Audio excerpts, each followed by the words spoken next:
नमस्कार, मैं राकेश परमार और आप देख रहे हैं महत्वपूर्ण मुद्दा।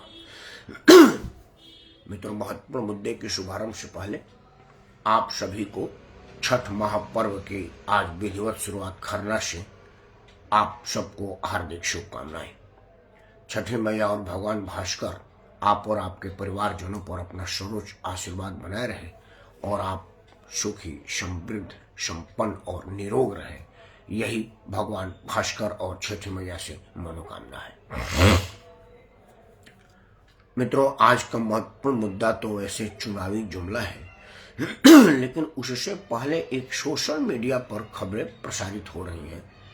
मेन मीडिया पर हमने बहुत ज्यादा कहीं देखा नहीं, लेकिन सोशल मीडिया पर भी बड़े जिम्मेवार और बहुत भरोसेमंद लोगों ने इसको कवर किया है, कहा है।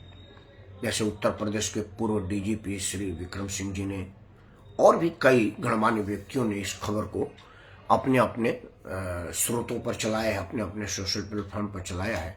विक्रम सिंह जी तो शायद किसी समाचार चैनल को संबोधित कर रहे थे या बाइट दे रहे थे, उनके व्यापन में कर रहा हूँ क्योंकि वो बड़े भरोसेमंद आदमी है और गलत बयानी नहीं करते। मित्रों, खबर है कि अभी जो सार्क सम्मेलन में भारत के प्रधानमंत्री शंघाई गए थे, शंघाई सम्मेलन में, और वहां पर एक अभूतपूर्व घटना हुआ था जिसमें आपने देखा होगा कि रूस के राष्ट्रपति भारत के प्रधानमंत्री को रिसीव करने के लिए 15 से 20 मिनट तक पोर्च पर खड़े रहे। उसके बाद 2 से 3 मिनट तक का उनका होटल का रास्ता था। उस शंघाई सम्मेलन स्थल से जो वहां उनके लिए विश्राम के लिए होटल निर्धारित था, वहां तक जाने में उनको 45 मिनट लगा और वो उसी रूसी राष्ट्रपति के साथ गाड़ी में 45 मिनट तक बैठे। मैंने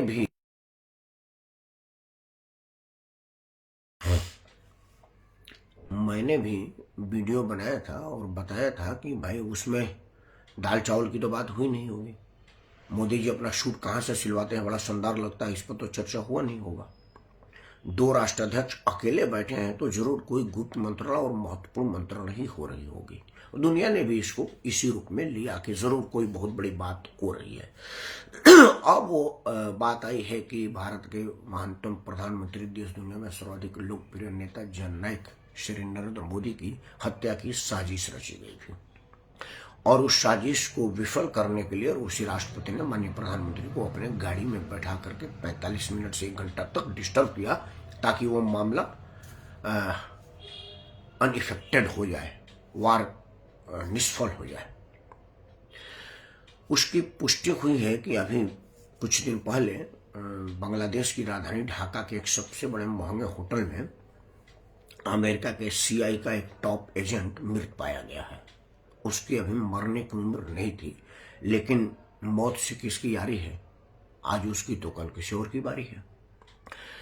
बांग्लादेश आजकल दुनिया भर के भारत विरोधी एजेंटों का लॉन्च पैड हो गया है। बांग्लादेश ने यह दशा खुद ही बनाई है और भारत की भी खुफिया एजेंसियों की नजर इस गतिविधियों पर है।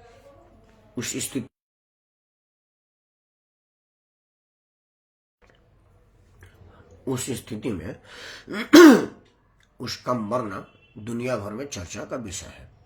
मृत व्यक्ति अमेरिका सेना का एक टॉप अधिकारी था और CIA में पोस्टेड था, CIA का एजेंट था।